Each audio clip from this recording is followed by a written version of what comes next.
Buenas noches. Buenas noches. Buenas noches. ¿Cómo lo ves, ingeniero? Muy Hola, buenas buenas noches. Buenas noches, ingeniero.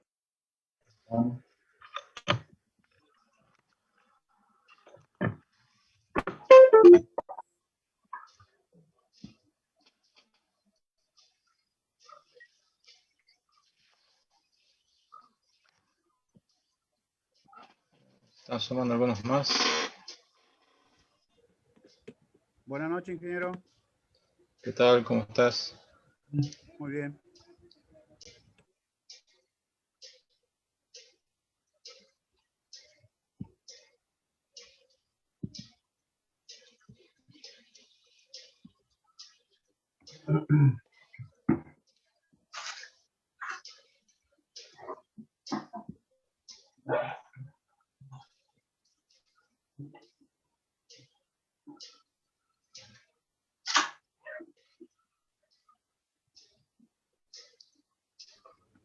Buenas noches. Bueno.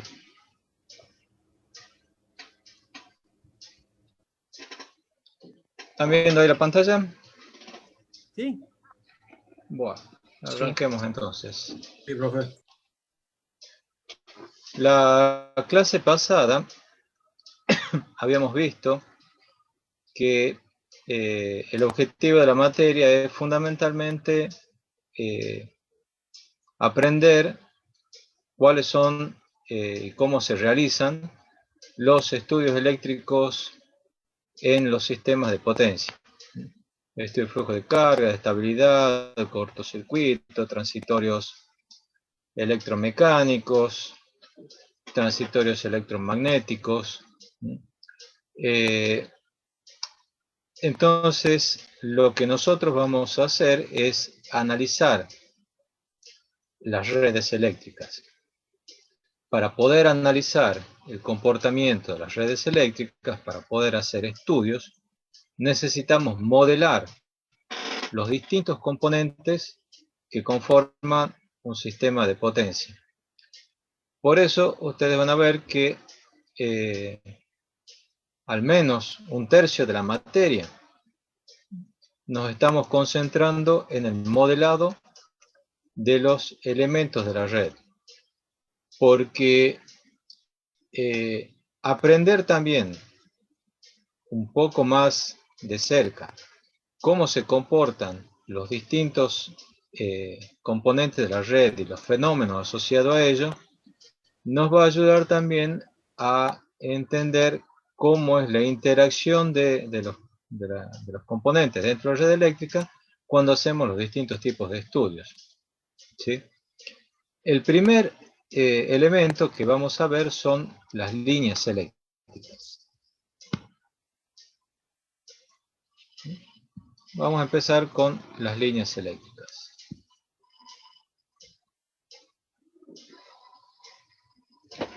Bueno,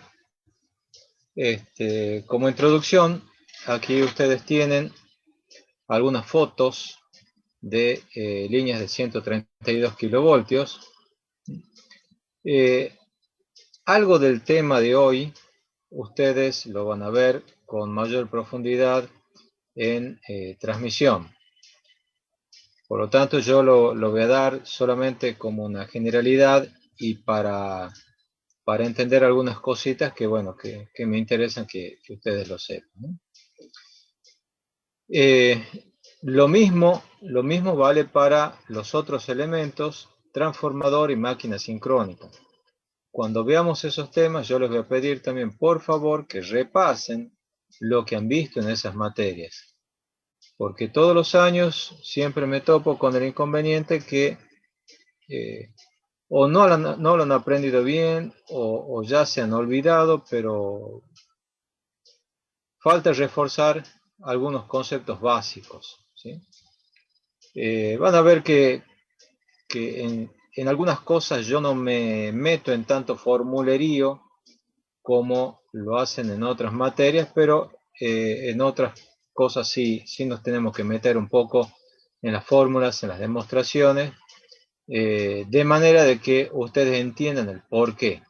Y a veces ustedes dicen, profe, de tantas demostraciones las tenemos que estudiar, tenemos que saber. Bueno, pero es porque tenemos que saber de dónde surgen las cosas, ¿sí? No es todo por arte de magia, no son axiomas, todo tiene su demostración y la demostración nos sirve para entender qué es lo que hay atrás de cada componente, de cada estudio eléctrico que vamos a hacer. Bueno, aquí tienen tres fotos de torres, en este caso son de líneas de 132 kilovoltios. La de la izquierda es una línea coplanar vertical. Fíjense en que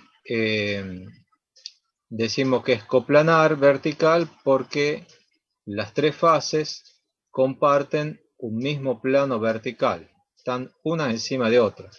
En realidad no están tan una encima de otra porque a veces se trata que ante el corte de un conductor no caiga sobre el otro, ¿no? Pero sí están cerca, ¿sí?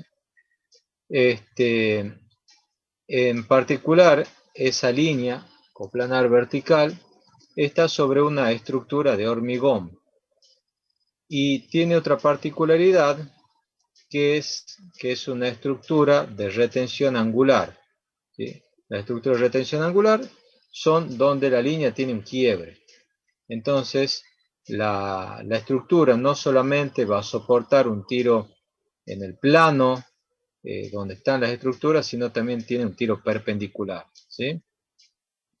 La línea del medio es también una línea simple terna, igual que la de la izquierda. En este caso es una estructura reticulada y tiene una disposición triangular, ¿no? Fíjense en que los conductores, la disposición de los conductores forma un triángulo. El tema de la disposición de los conductores, ya vamos a ver más adelante, no es algo anecdótico, sino que tiene su influencia sobre los parámetros de la línea, ¿sí? La disposición de los conductores tiene su influencia en los parámetros de la línea, ¿sí? Especialmente si comparamos entre una línea coplanar, ya sea vertical o horizontal, y una línea de disposición triangular. ¿Cuándo se usa una estructura de hormigón o una estructura reticulada? ¿Alguien sabe? O sea, se usa, digamos, una línea, una estructura de hormigón cuando es, digamos, de fácil acceso y de montaje en el terreno. Y generalmente la de estructura se la usa cuando es imposible hacer montaje en el terreno y se va haciendo directamente, o sea, la unión es por parte, que generalmente se lo hace en la zona de montaña. Exactamente, ni más ni menos, ¿sí? Si la zona es relativamente llana, se pueden cargar los postes, las columnas de hormigón en un vehículo y transportarlo. No así hasta una zona montañosa. En la zona montañosa se llevan los perfiles y se la arma como si fuese un mecano. La foto de la derecha, ¿sí? También es una estructura reticulada, pero en este caso es una estructura donde la red eléctrica es una doble terna. O sea, son dos ternas, RST de un lado y RST del otro. Fíjense en la disposición, en un principio es coplanar vertical, pero ahí se nota un poco mejor que los tres conductores no están exactamente uno encima del otro, ¿sí? Como les decía, es para que si se corta un conductor, no caiga sobre el otro, ¿sí? Bueno, acá hay otros Ingeniero, tipos. Sí. ¿hay Sí. alguna posibilidad de que la doble terna esa tenga una disposición triangular? No, las doble terna, Siempre es por lo coplanar. menos que yo he visto, son coplanar vertical. En todo caso, si tienes doble Perfecto. terna con disposición triangular, tenés que poner dos filas de torres, ¿sí? Serían dos torres de este tipo, ¿no es cierto? Bueno, de hormigón. Hay muchos lugares donde hay dobles ternas, ¿sí? Pero que son no en la misma postación, sino en postación distinta. ¿Mm? Doble terno, más de doble terno, ¿no? Aquí tenemos algunas otras estructuras. También seguimos con líneas de 132 kilovoltios. Fíjense en la de la izquierda, ¿sí? Es una estructura de madera. Esas estructuras de madera no la usamos en la Argentina, ¿no? Los estadounidenses sí la usan, ¿sí? Hay también, en este caso, fíjense que en vez de usar crucetas, directamente son cadenas de aisladores rígidas que hacen la función también de ménsula, ¿no? De cruceta. Y a la vez, fíjense en otro detalle, que sobre la misma postación hay un circuito, una línea monofásica que va por abajo. Nosotros tampoco hacemos eso, no está permitido, ¿sí? La distribuidora, si quiere hacer un tendido de línea, tiene que ser fuera de la franja de servidumbre, ¿sí? No en la misma torre que la línea de 132, ¿no? Mucho menos de 500, obviamente. Aquí tenemos en esta otra foto una línea también doble terna con estructura de hierro galvanizado. Este tipo de estructura en el NOA por lo menos no hay ninguna habilitada. Digo no hay ninguna habilitada porque se está construyendo una desde Bolivia, ¿sí? Donde sí tiene estas características. En Bolivia se usa bastante, les diría, este tipo de torres de hierro galvanizado. Finalmente, acá en la derecha, en la otra, hay una estructura de acero en H. Y en este caso, ¿qué disposición tienen los conductores?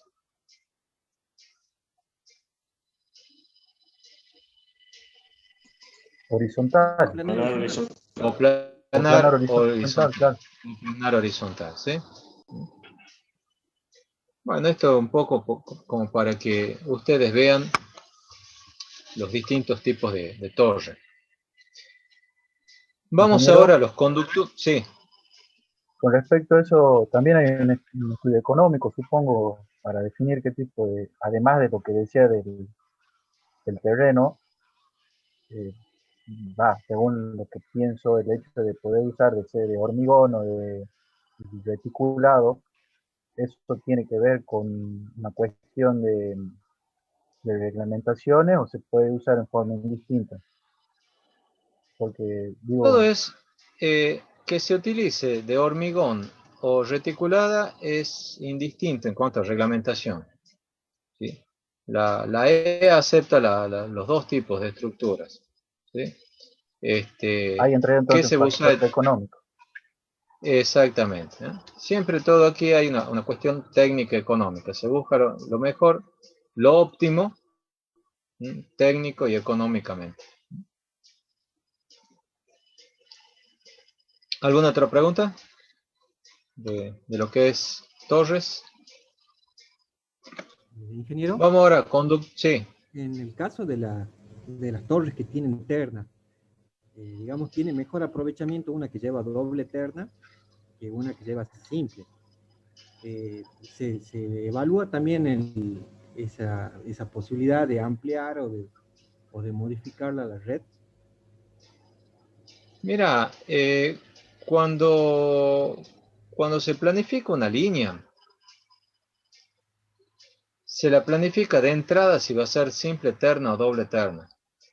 Ah, No es que se hace una torre y se dice, bueno, cableamos una terna y después otra. Sí ha pasado en el NOA,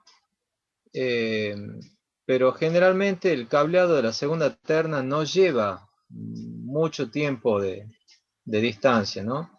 Por ejemplo, Ahora, no sé, dentro de unos días, en este mes, se habilita una línea en La Rioja que va desde un lugar que se llama Piquete 63 hasta Nonogasta. Parte de esa línea es doble terna y se está inaugurando como, o se va a inaugurar como simple terna. Pero la segunda terna ya se la va a habilitar, tiene un plazo de obra hasta julio. Entonces, no hay mucha diferencia. El hecho de que sea simple terna o doble terna sale de la necesidad de la red. Obviamente que siempre con una doble terna vas a tener mayor confiabilidad, vas a tener mejor tensión, vas a poder transportar mayor potencia, pero es cierto que va a ser más costoso también. Tiene la ventaja de que va a tener una menor franja de servidumbre si de entrada haces una doble terna, que en el caso que primero haces una terna y después haces otra terna. Capaz que cuando quieras hacer la segunda terna no tenés dónde hacerla. Claro. Pero bueno, lamentablemente cuando se planifica el sistema de transporte, el dinero siempre es un recurso escaso, así que se busca la solución muchas veces más económica y no la mejor solución técnico-económica. ¿Sí? A veces no se ve el futuro. Por ejemplo, hoy en Tucumán, todas las líneas que salen del Bracho ya están totalmente colmadas. No se puede hacer ninguna otra salida desde el Bracho hacia Tucumán. Entonces, ahora lo que hay que hacer es construir otra estación de 500. Se está pensando una en el Espinillo, cerca del Cadillal, pero obviamente no tiene las mismas prestaciones que el Bracho, que está mucho más cerca. ¿Sí? Pero bueno, esa es la realidad. ¿Alguna otra pregunta?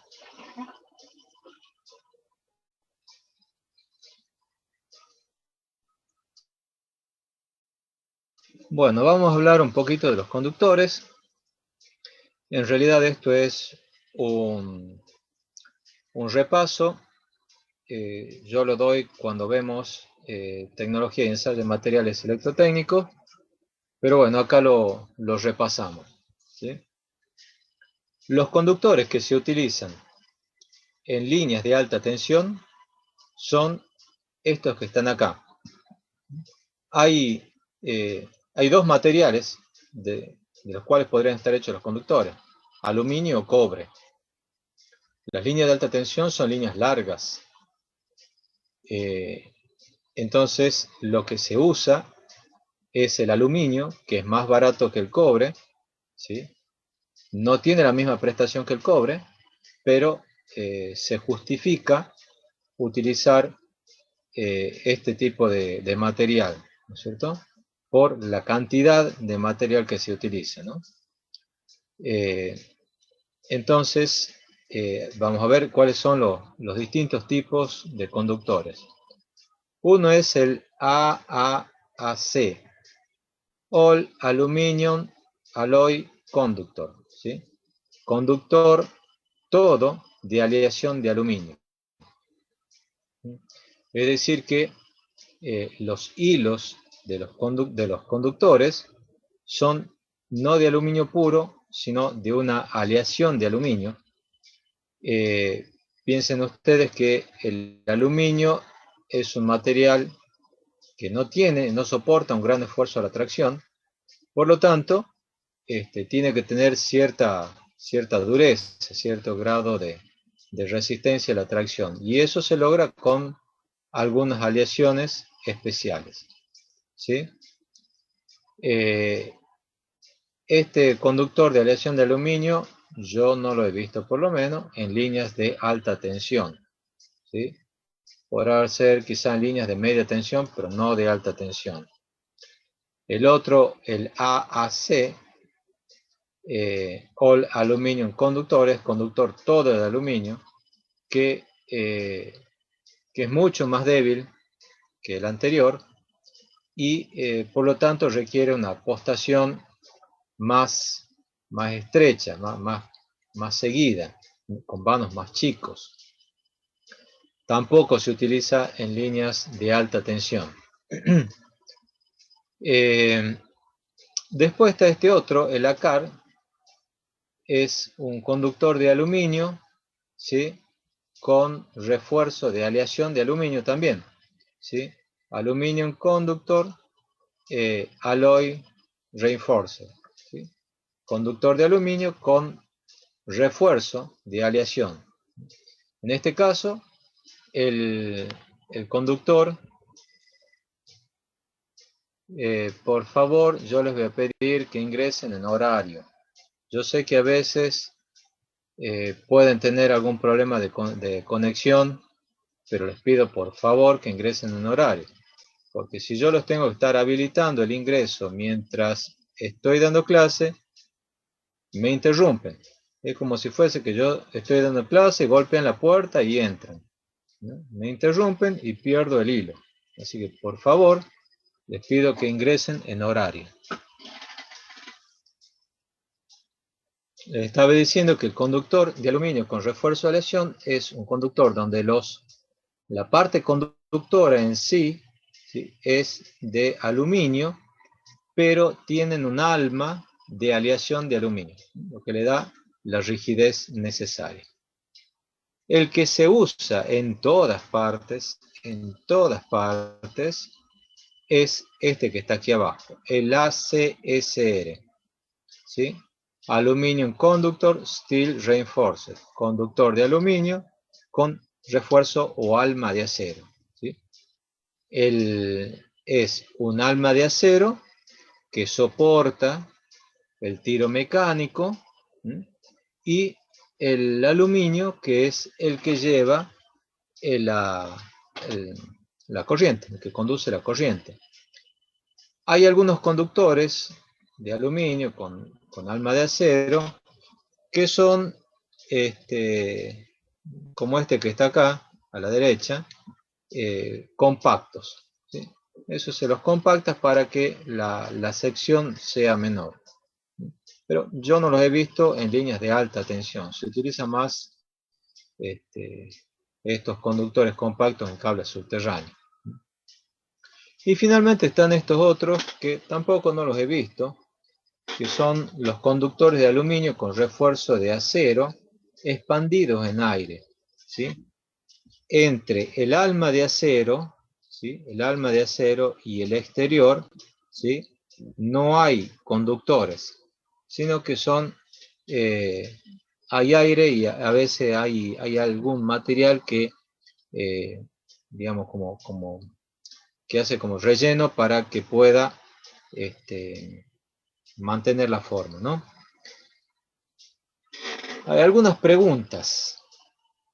¿Los conductores en líneas de alta tensión son desnudos o tienen alguna aislación? Son desnudos, ingeniero. ¿Por qué?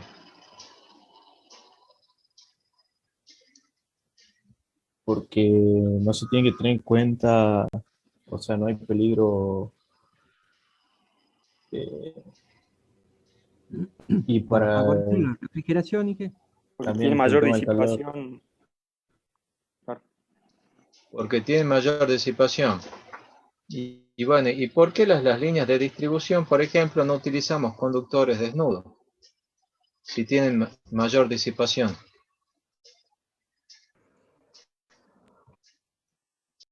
¿O la altura?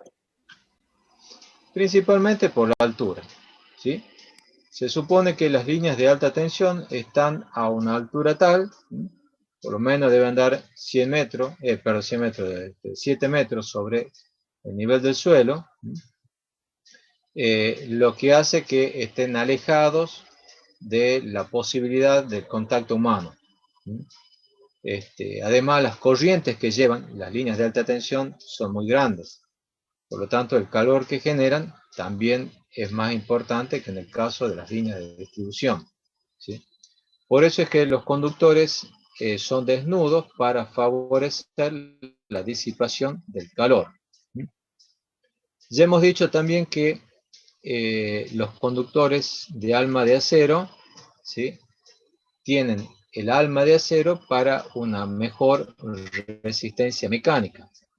La pregunta es, ¿por qué hago un conductor de aluminio con alma de acero y no un conductor de acero con alma de aluminio? Manteniendo la misma sección de aluminio y la misma sección de acero. ¿Por qué no pongo el acero afuera y el aluminio adentro? Por Digamos, el, como que lo protejo al aluminio con el acero. Por el efecto. primero por el tema de la corrosión y por el tema del efecto película. Bueno, la respuesta es la corrosión, ¿sí? Es por la corrosión. El acero se corroe mucho más fácil que el aluminio.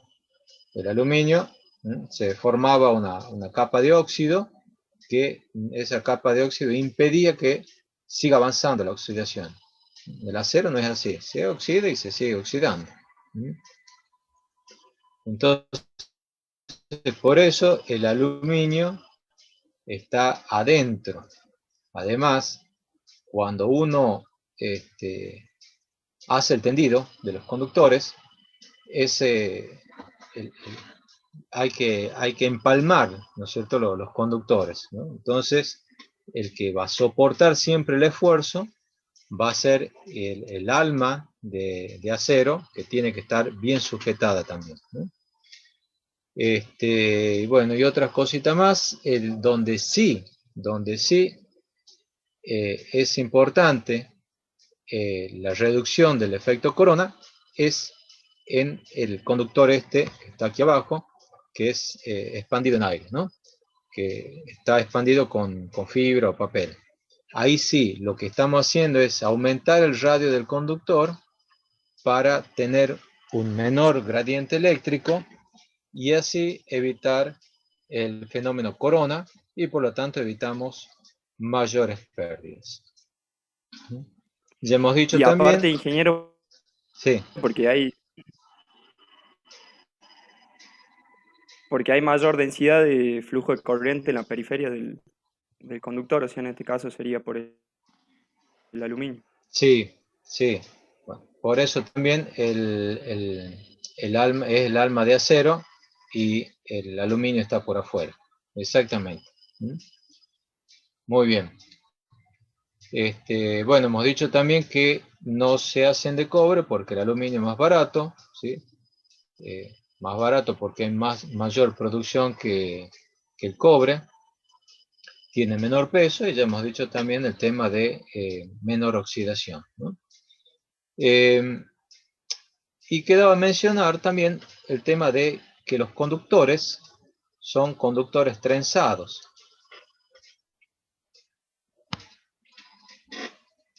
Martín, el horario de la clase es a las 10.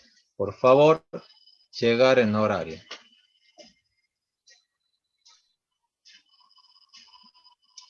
Les estaba diciendo que ¿ves? Ya me han hecho perder. ¿Qué es lo que les estaba diciendo? Trenzado del El conductor. trenzado. El tema del trenzado de los conductores. ¿Cómo se construye un conductor? Bueno, esto también lo hemos visto en tercero, ¿sí? Se construye hilando, ¿sí?, los conductores, armando distintas capas, ¿sí? Y se utiliza hilos, ¿sí?, capas con hilos, porque de esa manera, ¿qué logramos? Por un lado, logramos mayor flexibilidad que si fuese un conductor macizo. Y por otro lado, abaratábamos y estandarizábamos el proceso de producción de los conductores, porque utilizando el mismo diámetro de hilo, podíamos ir agregando capas y por lo tanto obteniendo conductores con capacidad para una mayor corriente. ¿Estamos? ¿Alguna pregunta? ¿Algún aporte? Otro componente de las líneas de transmisión son los aisladores, ¿sí? Ya hemos visto también en tercero que hay distintos tipos de aisladores, aisladores de porcelana, aisladores de vidrio y aisladores orgánicos.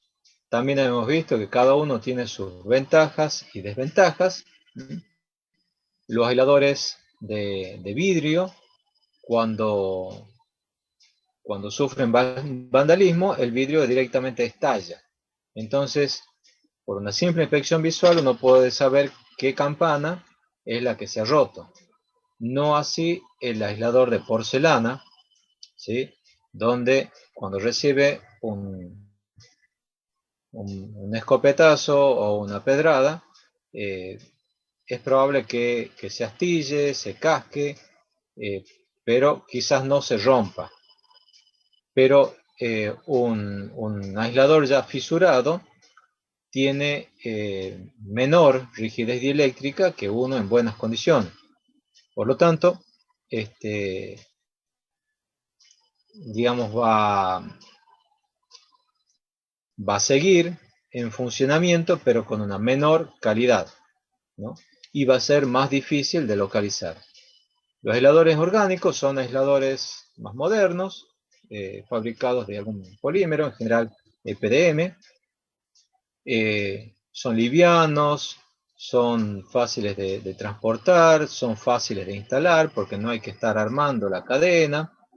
Pero bueno, no tienen en general la duración que tienen los aisladores de porcelana o de vidrio. ¿Sí? Ustedes saben que el vidrio tiene una vida útil de 100 años. El aislador orgánico, bueno, sufre un envejecimiento por las condiciones climáticas, por el sol, y además muchas veces las catas también se los comen, ¿no? Les gusta comérselo, entonces ese tipo de vandalismo, entre comillas, también sufren los aisladores orgánicos. Entonces, se usa en función muchas veces del criterio del que diseña la línea, ¿no? A algunos les gusta más de porcelana, otros de vidrio, otros de orgánico.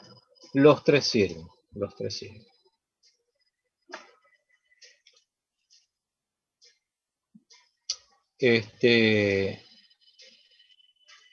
Aquí lo que estamos viendo un poco la morcetería asociada a la conexión de las cadenas de aisladores.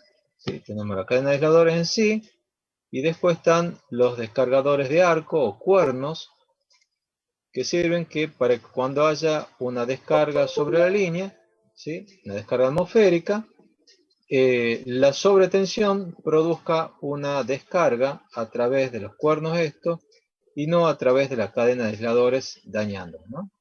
Bueno, aquí está la grapa de amarre, es una estructura de retención angular, ¿sí? Y a veces se usan estos amortiguadores de vibraciones mecánicas que lo que hacen es, a veces cuando corre el viento, los conductores empiezan a vibrar. Y al vibrar, ¿sí? Acá empiezan como a flexionar. Y eso puede producir a la larga fatiga y se termina cortando. Entonces se agregan estos amortiguadores de vibraciones mecánicas que al vibrar el cable, esto empiezan a hacer pequeños movimientos como de giro, absorbiendo la energía cinética, ¿sí? Y evitando que llegue hasta el amarre, ¿no?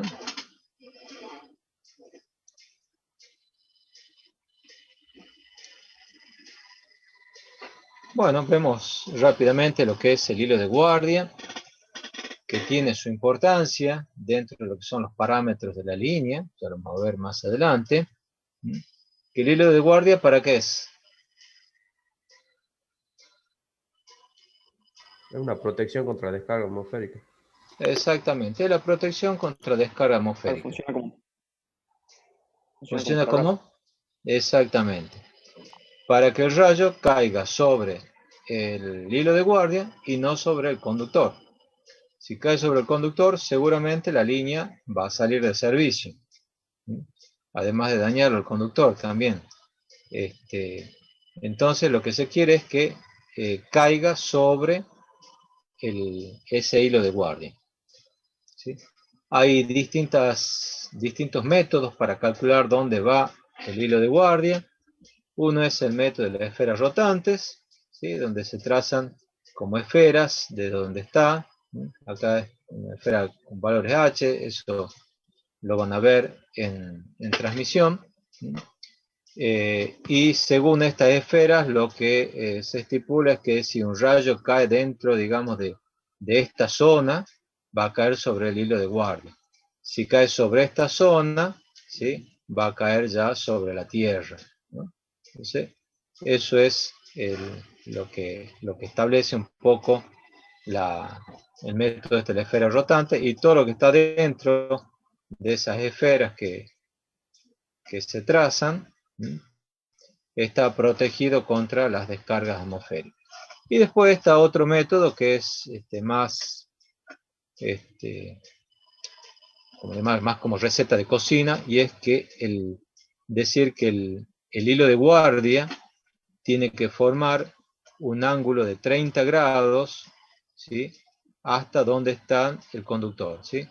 Este sería, si el conductor está acá, este tendría que ser un ángulo de 30 grados. O sea, todo lo que está debajo de un cono de 30 grados está protegido por el hilo de guardia. El hilo de guardia está hecho de acero, ¿sí? De alta o extra alta resistencia, ¿no? O si no, de un conductor de aluminio con alma de acero de sección menor. Yo lo que he visto es conductores de acero, ¿sí? La bibliografía dice también que se utiliza conductores de aluminio con alma de acero de menor sección, pero eso yo no lo he visto. El número y la ubicación de los conductores de los hilos de guardia va a ser en función de cómo quiero proteger la línea, ¿sí? Las líneas coplanarias horizontales generalmente van protegidas así con doble hilo de guardia, ¿sí? Las doble ternas coplanar vertical también van con doble hilo de guardia. La simple terna generalmente es un solo hilo de guardia.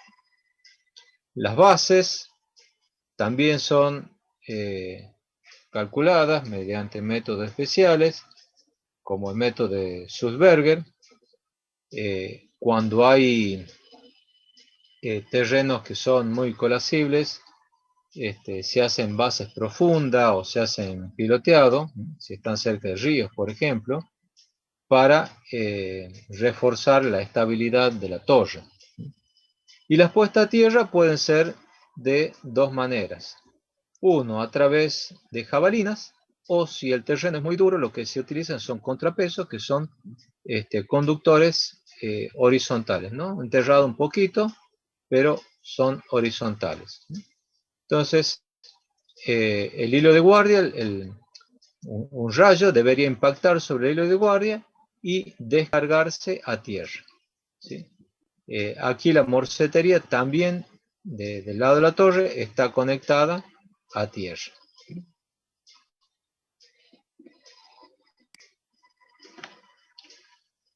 Sí.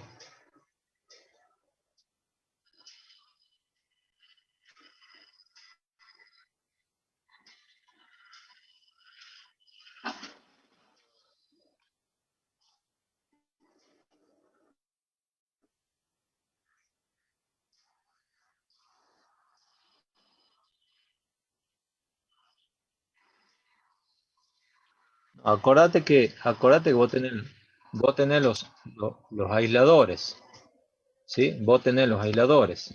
Entonces, el agua cae por acá. No es que se arma un solo chorro que se pone en contacto con el conductor, ¿no? Sí.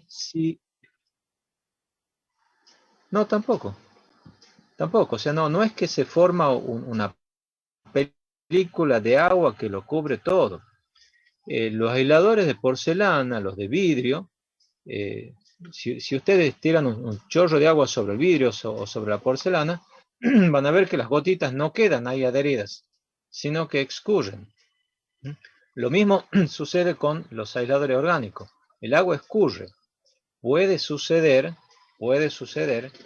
que la cadena de aisladores pase por zona de alta contaminación, puede ser cerca de fábricas, por ejemplo, o puede ser también cerca del mar, se depositan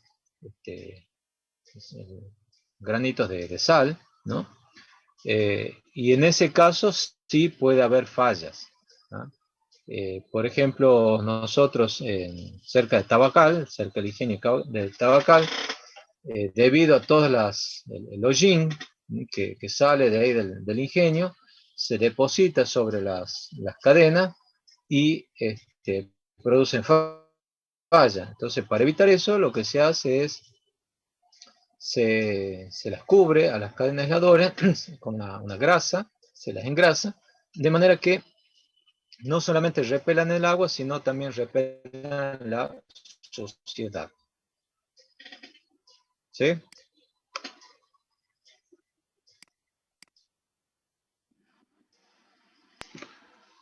Bueno, en cuanto al Y con el diseño tema de la de la nieve, línea de... ingeniero, nunca ha pasado. Bueno, la nieve es complicadísimo. La nieve es complicadísimo, no tanto en la cadena de aisladores, sino del conductor. Fíjense, ahí tienen ustedes una línea de alta tensión, ahí abajo la fotito con la nieve, ¿sí? El problema con la nieve es que se deposita sobre el conductor y las torres y las cadenas aisladores tienen que estar debidamente diseñadas para que soporten ese peso y no la venzan a la estructura, ni la venzan a la ménsula tampoco. Y la otra cuestión también que sucede a veces es que cuando se tiene esto que se forma acá, se llama manguito hielo. Si se tiene una estructura coplanar vertical, lo que sucede a veces es que se desprende, por ejemplo, el manguito de hielo del conductor de arriba y pega un chicotazo, como un latigazo. Y eso puede tocar el conductor de abajo, ¿sí? Y ahí se produce un cortocircuito. Por eso que en las zonas de nieve hay que tener más cuidado con el diseño de la torre en cuanto a las distancias y a los esfuerzos que van a soportar las torres y las cadenas de aisladores, ¿sí? Hemos tenido nosotros también a veces nevadas extraordinarias que han producido rotura de ménsula o de torre incluso, ¿no? En la zona esa de Andagalá, Belén, Tinogasta, es complicado. Profe, y así, algo así muy rápido. En el caso ese, las torres se pueden diseñar adrede para ese tipo de situaciones, Claro, o las torres ya claro, tienen bueno, un diseño, o sea, sí se puede modificar eso. Yo decía, por el hecho de que muchas torres ya tienen un diseño específico y cambiar eso implicaría un costo importante. Se sí, puede bueno, diseñar justamente entonces. lo que se hace a veces en esos casos es poner otra torre, eh, una torre suplementaria al lado, y a veces tirarlo a uno de los conductores, el de la fase media generalmente, hacia esa otra torre, ¿sí? O reforzar la torre y poner una ménsula un poquito más larga. Pero bueno, si la torre está bien diseñada, no debería pasar eso, ¿sí? Incluso cuando hay esos problemas con manguito de hierro, de nieve, perdón, eh, los, los, los encargados de línea lo que hacen es ir con unos trocitos de madera y aplicar el método del garroteo, como le llamamos, que es agarrar y tirarle con esos palos a la línea y hacer que salga, que se caiga el manguito ese de hielo. Los rusos, por ejemplo, son más brutos y directamente lo que hacen es producen un cortocircuito en un extremo de la línea, y bueno, esa corriente elevada hace que se derrita el hielo. Bueno, Quedó algunos claro, otros, gracias. algunos otros factores que se tienen en cuenta para el diseño de las torres. Bueno, el conductor va a estar determinado por la corriente que va a llevar, ¿sí? La corriente nominal que va a llevar. Generalmente es un conductor por fase en líneas de 132 y en líneas de mayor tensión ya se utilizan varios conductores de fase. No se utiliza conductores de una sección grande porque utilizando varios conductores por fase lo que hacemos es mejorar el efecto corona, ¿sí? Evitar que se produzca el efecto corona. Cuanto más separados están los conductores, el haz de conductores, ¿sí? Lo que se utiliza es un haz de conductores. Cuanto más separados están esos conductores que forman el haz, entonces va a disminuir el efecto corona. El aislamiento, ¿sí? El aislamiento hay que ver distintas distancias, ¿sí? Distancias entre el conductor y la ménsula, distancia entre el conductor y la torre cuando corre viento, ¿sí? Y distancia, lo que se llama la altura libre del conductor a tierra, ¿sí? Las distancias estas que están marcadas acá en este dibujito se están calculadas para los distintos tipos de sobretensiones, ¿sí? Una línea de alta tensión está sometido a sobretensiones atmosféricas, o sea, descargas atmosféricas, sobretensiones de maniobra, cuando se energizan las líneas, y sobretensiones de frecuencia industrial. Las distancias, como yo les he dicho antes, también es función de la contaminación que pudiera haber, ¿no? Si es una zona contaminada, se utilizan distancias mayores, lo mismo que los aisladores. Habíamos visto en tercero que en zonas de contaminación o zonas donde hay niebla, se utilizan aisladores con una línea de fuga aumentada. Las campanas son de mayor diámetro, ¿no? Bueno, en lo que hace a la altura libre, esa altura libre, digamos, está determinada según normas. Fíjense, en la zona rural es de 7 metros, desde donde está la flecha máxima hacia el piso son 7 metros. En la suburbana, medio metro más. Y en la urbana, fíjense que ya nos vamos a 9 metros. Después hay otras reglamentaciones para cruce de ruta, también 7 metros y medio, y cruce de ferrocarril, una altura mucho mayor, 11,75 metros. Los aisladores, la cantidad, bueno, es según la sobretensión que tienen que soportar, el aislamiento. En 132 generalmente son de 8 a 11 aisladores. En 220 kilovoltios andan entre 12 y 21 aisladores. Y en 500 kilovoltios andan entre 24 y 27 aisladores. Entonces, si ustedes van por la ruta y no saben de qué tensión es la línea,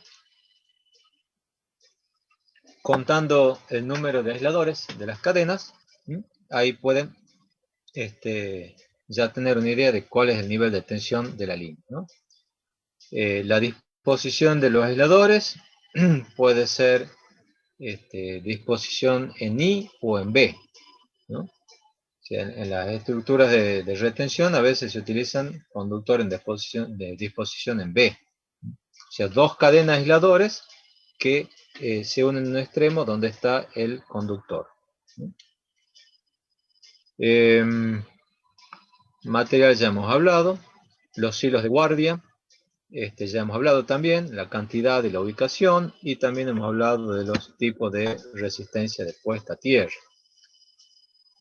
Por otra parte, también ya habíamos mencionado de que las estructuras se dimensionan en función de un criterio mecánico ya que las torres tienen que soportar el peso de los aisladores, el peso del manguito de hielo, ¿sí? Tiene que soportar también el viento sobre los conductores, ¿sí? Y bueno, también el peso propio mismo de la torre, ¿no? Sí, esas son digamos, los factores que intervienen. Además, las torres se calculan con un criterio tal que puedan soportar algunos cortes de conductor, ¿no? Entonces, por ejemplo, las torres de suspensión tienen que soportar el corte de un conductor. Las torres de retención tienen que poder soportar los cortes de el corte de todos los conductores de uno de los lados. Si una torre tiene conductores hacia un lado y conductores hacia el otro, el tiro total, ¿sí?, en el sentido donde van los conductores es prácticamente cero. Eso en el caso de las torres de suspensión, y lo mismo de la retención. Pero se las calcula también para estos casos especiales corte de un conductor, en el caso de las torres de suspensión, y corte de todos los conductores de un lado en las estructuras de retención. También tenemos las torres de retención angular, ¿sí?, que tienen tiro en las dos direcciones horizontales. Y también tienen que soportar el corte de los conductores de todo un lado, ¿no? Entonces esos son factores mecánicos que tienen que ser tenidos en cuenta cuando se dimensiona una torre.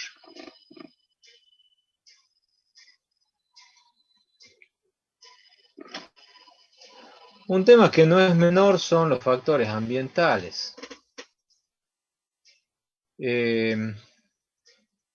Aquí ustedes tienen, por ejemplo, la estación estática. Las fotos de la izquierda es cuando recién se había inaugurado, y la foto de la derecha años después. ¿Qué pasa con el transcurso del tiempo? Bueno, muchas veces se empiezan a construir casas debajo de la línea, debajo de lo que es la franja de servidumbre, y poniendo en riesgo la vida de las personas. Incluso fíjense en la torre esa de la foto esta de abajo, ¿dónde está la torre? Está pegada las patas, las bases a una casa. Bueno, la gente construye una línea, construye una casa, perdón, y lo hace donde quiere. Si no hay un control de parte del Estado principalmente, entonces se produce ese avance. Y eso es complicado, eso es complicado. En este caso, por ejemplo, esta línea que ustedes ven es la línea estática Independencia, que era una línea aérea, y debido a la invasión de la franja de servidumbre, hubo que sacarla de servicio y reemplazarla por un cable subterráneo. Obviamente que esto tiene un costo altísimo, ¿sí? Y bueno, como siempre ya les he dicho, lo que menos hay es dinero. Actualmente tenemos en Trasnoa por lo menos 3, 4 tramos de línea donde se está haciendo un cambio de traza por invasión de la franja de servidumbre, ¿no? Entonces, cuando se diseña una línea, es importante ver de entrada por dónde va a ir, ¿sí? Y por eso se trata de que sea lejos de los centros urbanos, de manera de evitar esa invasión de la franja de servidumbre, ¿sí?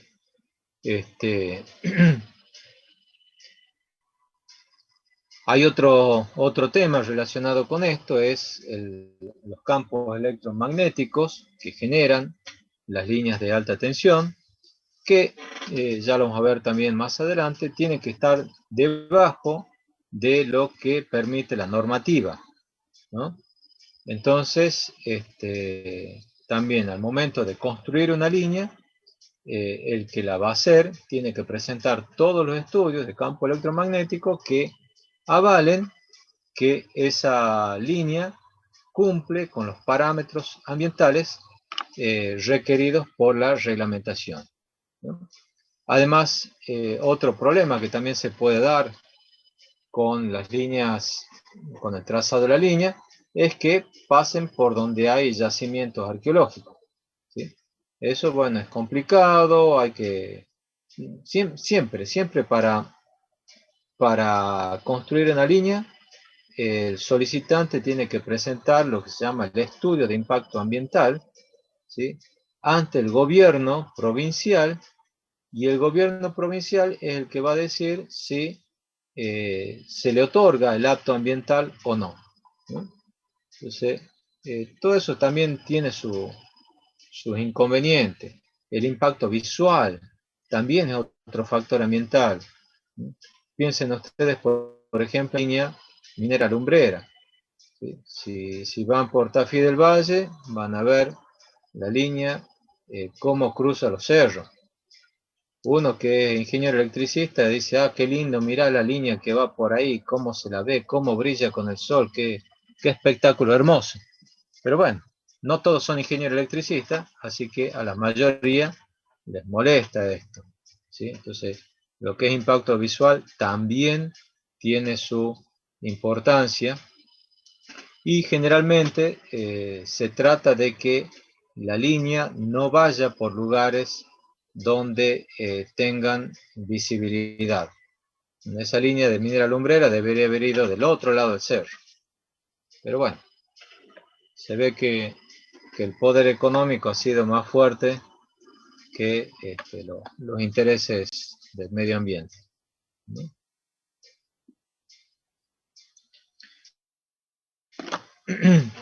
Bueno, lo que son los factores económicos, como les digo, es muchas veces el factor decisivo, y hay que pesar en una balanza el costo con el beneficio, ¿sí?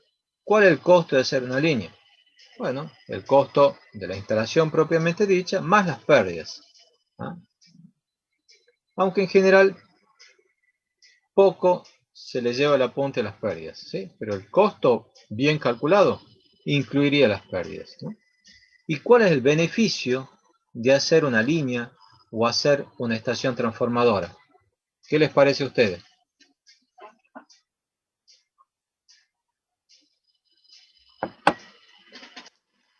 ¿Cuál sería el beneficio de hacer una línea o una estación transformadora? La carga o una estación que esté existente, que esté alimentando Dar una zona carga. determinada. Exactamente, dar carga, suministrar energía. Y si no está esa línea, no hay suministro de energía. Hay lo que se denomina energía no suministrada, ¿sí? El corte que hay que hacer, ¿sí?, para poder operar correctamente la red. Entonces, para evitar esa energía no suministrada, se hacen las obras, ¿sí? Esas obras, digamos, que eviten la energía no suministrada. Ese es el beneficio de una nueva instalación, ¿no? Y aquí también interviene lo que se llama el diseño óptimo, ¿sí?, que incluye el diseño técnico y el menor costo, ¿sí? Ahí hay que analizar cuál va a ser la tensión nominal, la potencia que va a llevar, los puntos de conexión que va a tener, los transformadores que se van a instalar. Todo eso interviene en el análisis, ¿sí? Si ustedes dicen después como ingeniero, no, yo voy a hacer la mejor línea, ¿sí?, entonces no voy a poner aisladores de aluminio, conductores de aluminio, voy a poner conductores de plata, ¿sí?, Cuando vayan y propongan eso, decir, bueno, jovencito, ahí tiene la puerta, gusto conocerlo, váyase de esta empresa. Siempre tiene que pensar que hay que buscar el diseño óptimo, no el diseño mejor, el óptimo. El mejor, como les digo, mejor técnicamente sería tener conductores de plata, pero no es lo óptimo. ¿Qué es lo óptimo? Es lo mejor, pero al menor precio. ¿Sí? Es lo mejor al menor precio. Si por ejemplo ustedes tienen digamos que el día de mañana tienen un consultor, una consultoría, se dedican a hacer consultoría, les pide una computadora Pentium i7 con 1 tera de giga de memoria, 1 tera de memoria, perdón, disco rígido 1 tera con 16 gigas de memoria, con un monitor no sé, de 30 pulgadas. ¿Ustedes qué le dicen?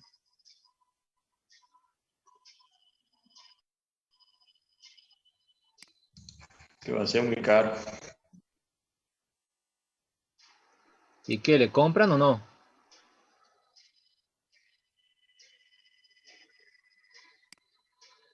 ¿Le van a comprar o no todo lo que le piden? ¿Le voy a poder? Una flor de computadora.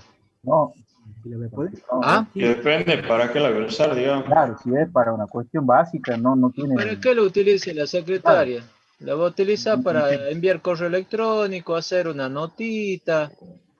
Entonces, Entonces, no no. se compra la mejor computadora. Se compra la computadora con las características necesarias para la tarea que va a hacer ella. ¿Sí? Lo mismo es esto.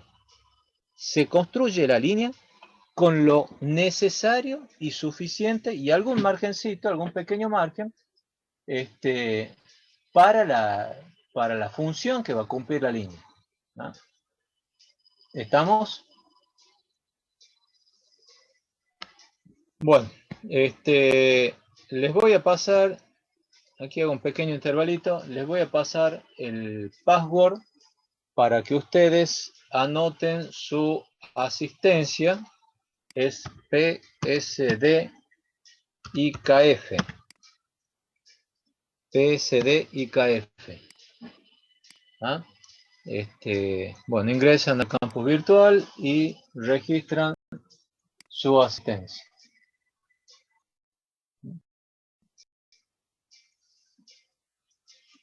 ¿Algún comentario del tema de los factores económicos?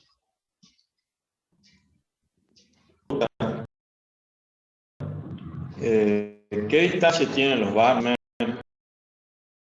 O sea, en caminos que no sea muy complicado. Las líneas generalmente tienen vanos de 250, 300 metros, ¿sí? El tema de si está cercano a la ruta no es tanto el vano, sino cuán cerca de la ruta está.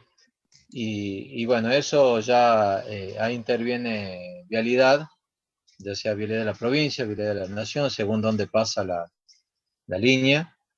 Y generalmente lo que se hace es construir la línea del otro lado del alambrado, no del lado cerca de la ruta, sino del otro lado, donde ya no tiene jurisdicción vialidad. Claro, me refería por ruta, por un terreno, o sea, no montañoso. Bueno, los van andan por ahí, por 250, 200, 300 metros. 300 metros, ¿no? 290, 250, 290 van.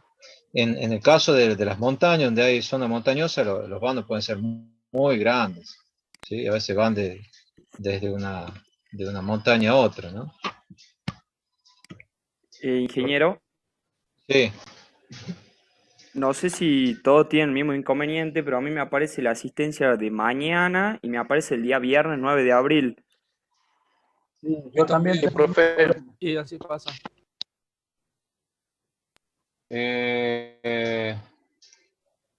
Sí. Bueno, dejemos pasar la asistencia por hoy. Lo he generado mal, tienes razón. Sí. el general más. Bueno, dejemos la asistencia por hoy, mañana arrancamos. Sí. Tiene que ver con el tema de la energía no suministrada. Las transportistas no están obligados a hacer obras, ¿verdad? Solamente No. las hacen para evitar penalizaciones por energía no suministrada.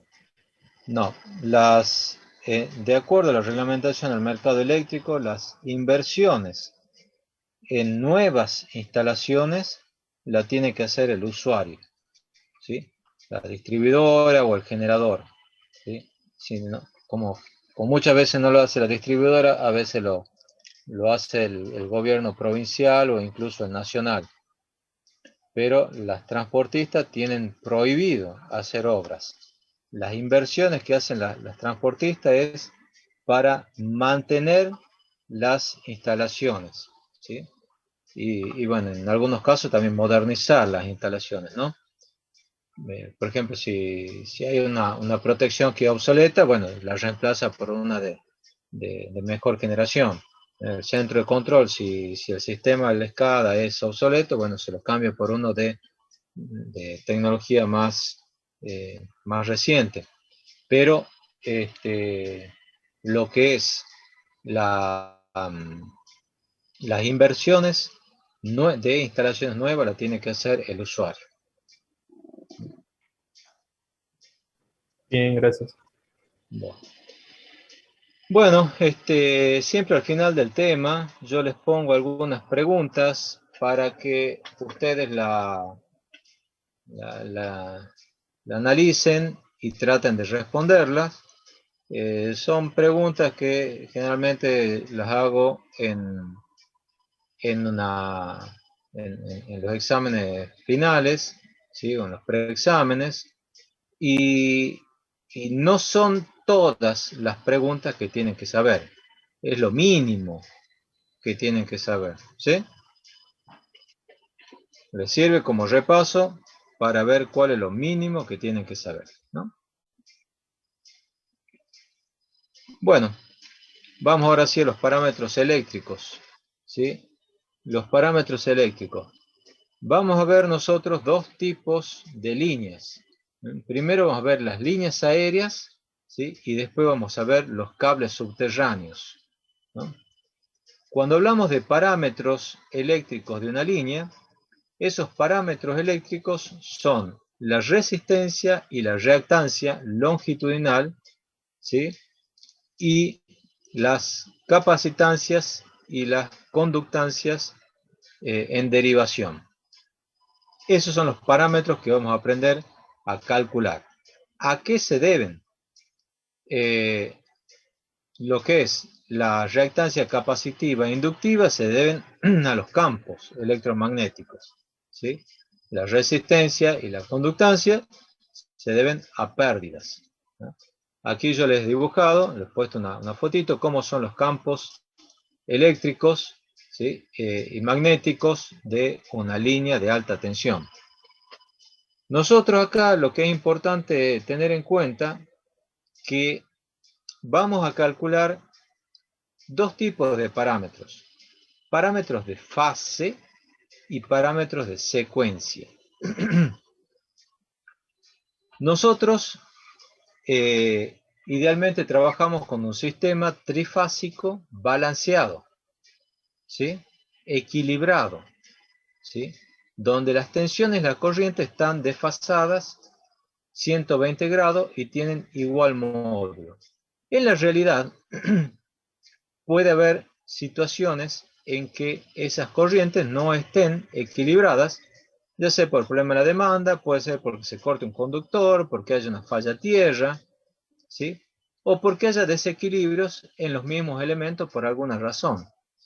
Vamos a ver, por ejemplo, que en el caso de líneas, las líneas que no tienen disposición coplanar, triangular, equilátera, perdón, coplanar, triangular, equilátera no existe. Disposición equilátera, ¿sí? Triangular equilátera, no son equilibradas. Entonces, aparecen lo que se llaman los parámetros de fase. Los parámetros de fase son los que yo mediría ¿sí? Con un amperímetro y un voltímetro para cada una de las fases. Y los parámetros de secuencia es aplicar el teorema de Fortescue a ese sistema desequilibrado y transformar en 3 sistemas equilibrados, uno de secuencia positiva, otro de secuencia negativa y otro de secuencia homopolar, ¿no? Con parámetros de fase, fase A, B y C o RCT, y parámetros de secuencia directa, inversa y homopolar. ¿Está claro eso? Primero vamos a ver los parámetros de fase y vamos a trabajar prácticamente toda la materia hasta que lleguemos al tema de cortocircuito con parámetros de fase. Bueno, empecemos con lo más fácil, resistencia eléctrica. Este tema también ya lo hemos visto en tecnología, es un repaso. ¿Sí? La resistencia es lo que se opone al paso de la corriente. ¿Sí? Un conductor es mayor conductor cuando la corriente fluye con mayor libertad. Y se pueden definir dos resistencias. Una, la resistencia efectiva, que se define como la potencia activa dividido la corriente al cuadrado, que no es otra cosa que despejar R de la fórmula de la potencia, que ustedes conocen, potencia igual a I cuadrado por R. Y otra corriente, otra resistencia que podemos definir es la resistencia en continuo, ¿sí? Que se la calcula con la formulita recontra conocida, ρ por L sobre A o ρ por L sobre S, como ustedes quieran, ¿no? Donde L es la longitud, ρ la resistividad del material y A o S la sección. Entonces, en todo conductor siempre se calcula primero la resistencia de continuo, ¿sí? Cuando un conductor trabaja con la corriente alterna, la resistencia efectiva es mayor, ¿sí? Si un conductor trabaja con corriente continua, la resistencia efectiva y la resistencia de continua son iguales. Si un conductor trabaja con corriente alterna, la resistencia efectiva va a ser mayor que la resistencia en continuo por el efecto pelicular.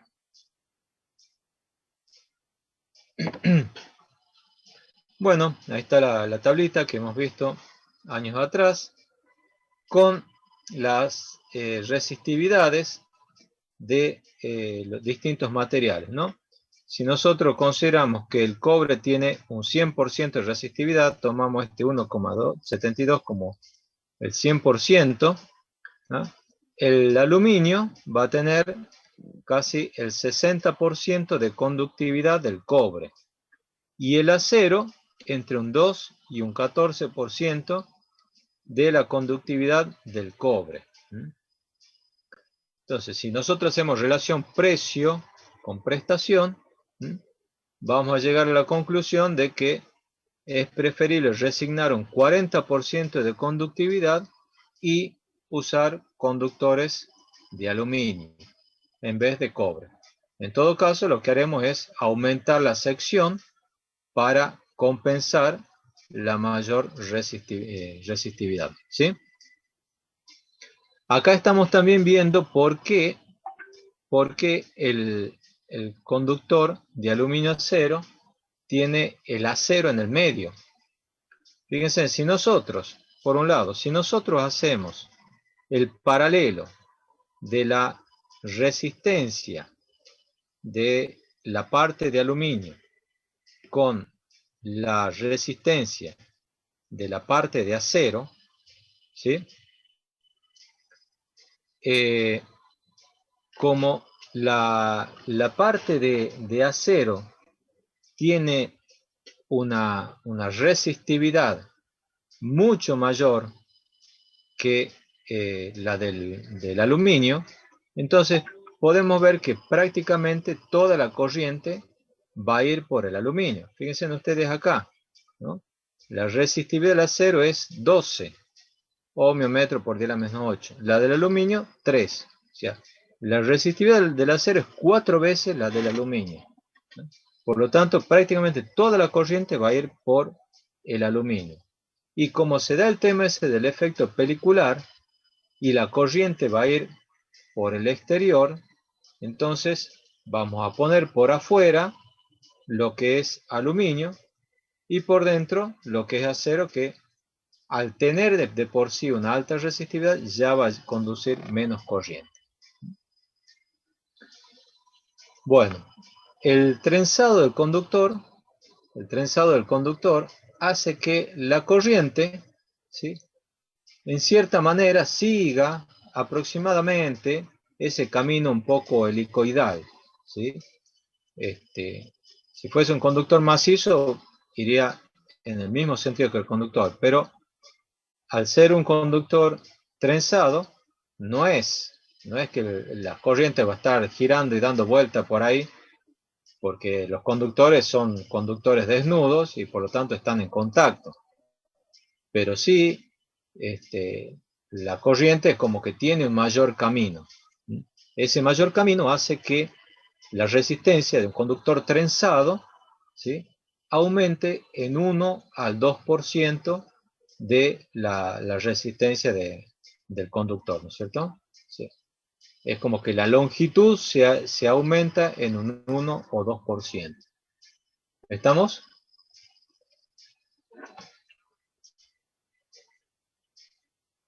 ¿Estamos? Sí, ingeniero. Bueno, es el efecto del trenzado. El efecto de la temperatura ustedes también lo conocen, ¿sí? A mayor temperatura aumenta la resistencia, ¿no? ¿Cómo se calcula la resistividad, el aumento de resistividad por el aumento de temperatura? Bueno, con esta formulita, la resistividad a una temperatura T2 es igual a la resistividad a la temperatura T1 por T2 más T sobre T1 más T, donde T es la constante de temperatura que depende del material, ¿no? En el caso del aluminio, 228,1 grados centígrados. Ustedes pueden ver en esta gráfica, ¿sí?, que la resistividad del aluminio aumenta mucho más rápido con la temperatura que en el caso del acero. Por ejemplo, si nosotros estamos aquí a 20 grados, que es donde se dan en las tablas los valores de resistividad, si tenemos un aumento de 20 grados, nos vamos a los 40 grados, la resistividad del aluminio, del acero, ha aumentado un 4% más o menos, mientras que la del aluminio ha aumentado un 11%. Ahí vemos cómo varía la resistividad de un elemento respecto del otro. Si nosotros queremos calcular la resistencia de un conductor, tenemos que hacerlo en realidad a la temperatura de funcionamiento, ¿sí? Bueno, también habíamos visto el efecto pelicular. Breve repaso. Si nosotros tenemos un conductor por el cual circula una corriente continua, esa corriente se va a distribuir de manera uniforme, como está acá, en toda la sección del conductor.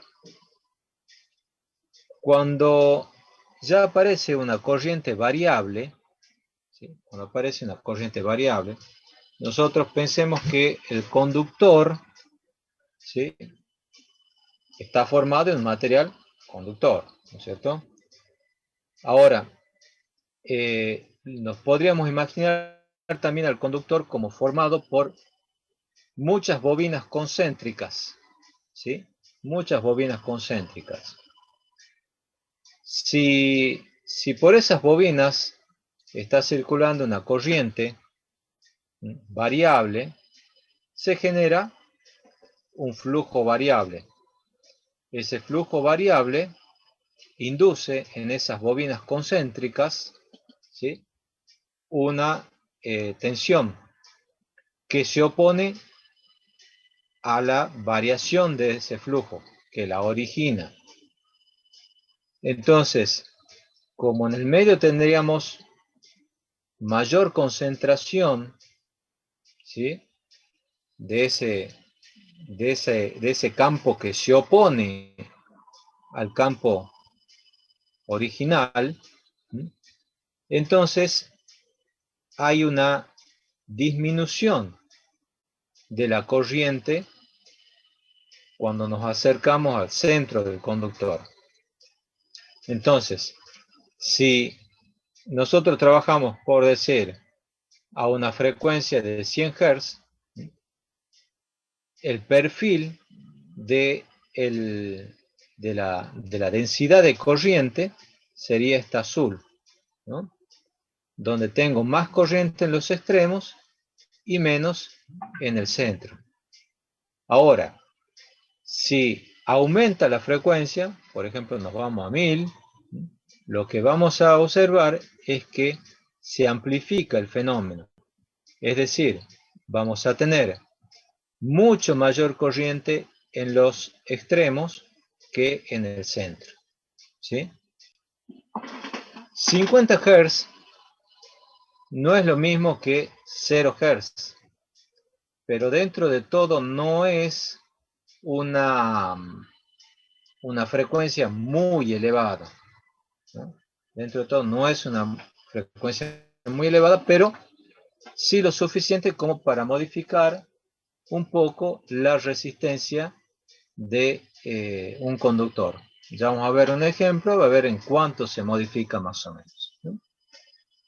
Ahora, ¿cómo hacemos para calcular esa variación de la resistencia? Bueno,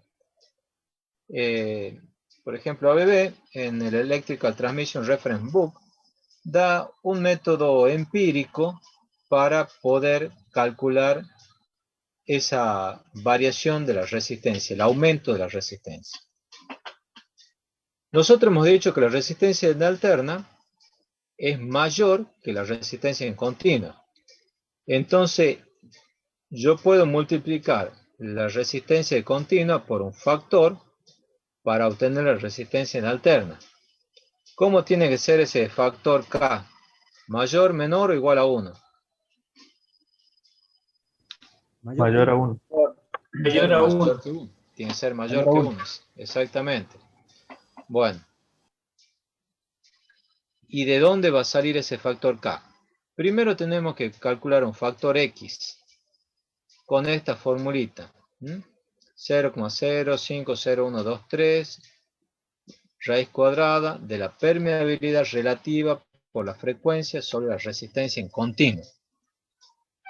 Bueno, aquí aparece la permeabilidad relativa. ¿Cuánto vale la permeabilidad relativa del aluminio? Aproximadamente.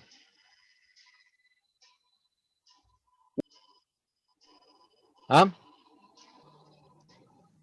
Sin miedo. 1. 1. ¿Sí? No es un material ferromagnético.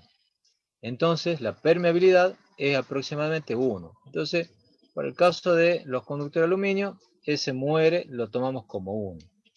F es la frecuencia de la red. En nuestro caso, 50 Hz. Y RDC es la resistencia en continua del conductor. ¿Sí?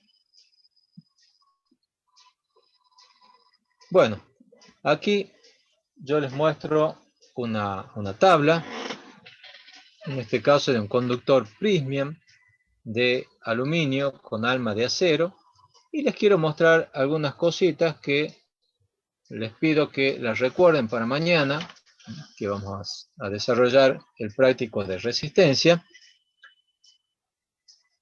Así que presten atención a algunas cositas que les voy a mostrar. Por ejemplo, vamos al primer conductor, este de aquí arriba. Sección nominal dice 16/2,5 milímetros cuadrados.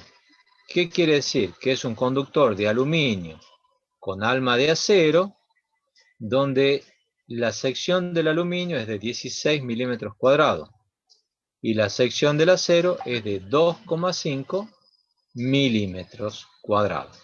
¿Estamos? Entonces, cuando me dice la sección, es sección de aluminio y sección de acero. Después dice formación aluminio. Dice número por milímetros. Dice 6 por 1,8. Significa que este conductor tiene 6 hilos, ¿sí?, de 1,8 milímetros de diámetro, ¿sí?, que forman que dan como resultado los 16 milímetros cuadrados. ¿Cómo calculo la sección del aluminio? La sección del aluminio lo tengo que calcular como la sección del hilo, ¿sí?, multiplicado por la cantidad de hilos que hay. ¿Estamos? Vamos acá. Vamos a un dibujito de un conductor. ¿Ah? La sección del aluminio es, yo tengo que calcular la sección de cada uno de estos hilos y lo voy a multiplicar por la cantidad de hilos que tengo. Y ahí obtengo la sección del aluminio. Lo mismo va a ser con el acero. Ojo, ojo por favor con decirme que la sección del conductor es pi por radio al cuadrado y tomando el radio del conductor. ¿Ah? Eso vale solamente ¿en qué caso? Conductores macizos. Que todo el conductor sea de aluminio. Cuando el conductor es macizo. Muchísimas veces se equivocan en eso, así que por favor ténganlo presente. ¿Ah? Bueno, la formación del acero también es lo mismo. En este caso dice que es un hilo de 1,8 milímetros de diámetro. Fíjense, si vamos abajo, por ejemplo, este son 7 hilos de 1,9 milímetros. Este es el conductor de menor sección. Este no se lo usa para líneas de alta tensión. Realmente se utiliza de 120 en adelante. Hoy por hoy no se utiliza menos de 300 milímetros cuadrados. Bueno, acá tenemos el diámetro exterior. Ojo, entonces con usar un radio a partir de este diámetro para calcular la sección del conductor. Ojo con eso. Después aparece la masa, el largo que va a tener el conductor, la carga de rotura, y aquí aparece la resistencia eléctrica a 20 grados y a corriente continua, en ohmios por kilómetros. ¿Sí? Los parámetros de la línea siempre se dan por unidad de longitud, en ohmios por kilómetros. Fíjense que ahí está ya para la corriente continua. Y esa resistencia, ¿qué les parece a ustedes? ¿Incluyen el efecto del cableado o no? Cuando digo el efecto del cableado es esto que está acá, el trenzado del conductor. ¿Incluye esto o no? No, se tienen que calcular también. No, sí incluye. Sí incluye. Cuando de fábrica miden la resistencia, lo fabrican al conductor, ¿sí? Lo fabrican al conductor y miden la resistencia del conductor ya cableado. ¿Sí? Así que sí incluye. Lo que falta incluir ahí es el efecto pelicular. Es decir, hay que pasar de la resistencia a corriente continua a resistencia a corriente alterna mediante este método que tenemos aquí. ¿No? Fíjense en algunos detalles. Dice que tenemos aquí también la intensidad de corriente. Uno lo podría decir, bueno, calcular la intensidad de corriente en función de la densidad de corriente que admite el aluminio. Pero bueno, eso tampoco no es así, porque, vean el detalle este, se lo calcula teniendo en cuenta la temperatura ambiente, en este caso 40 grados, dice cable expuesto al sol, al nivel del mar y con un determinado viento. sea, está considerando cuál es la refrigeración que puede tener ese cable, ¿no? Bueno, ¿alguna pregunta?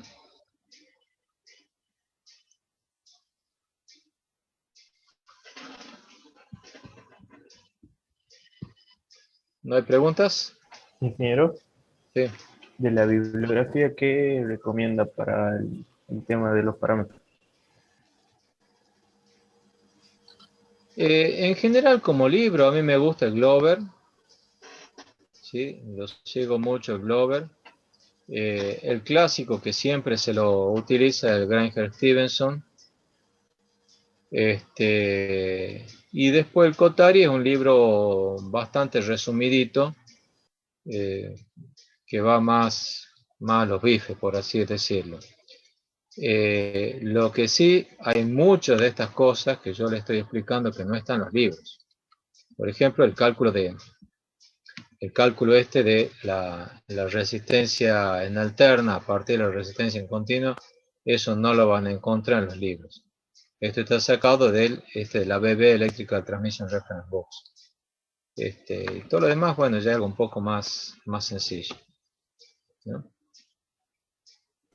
Ingeniero, entonces la resistencia a 20 grados en continua incluye el trenzado. Incluye el trenzado. Bien. El de catálogo incluye el trenzado. ¿Sí? ¿Alguna otra pregunta? ¿No? Bueno, No. nos hemos pasado 3 minutos.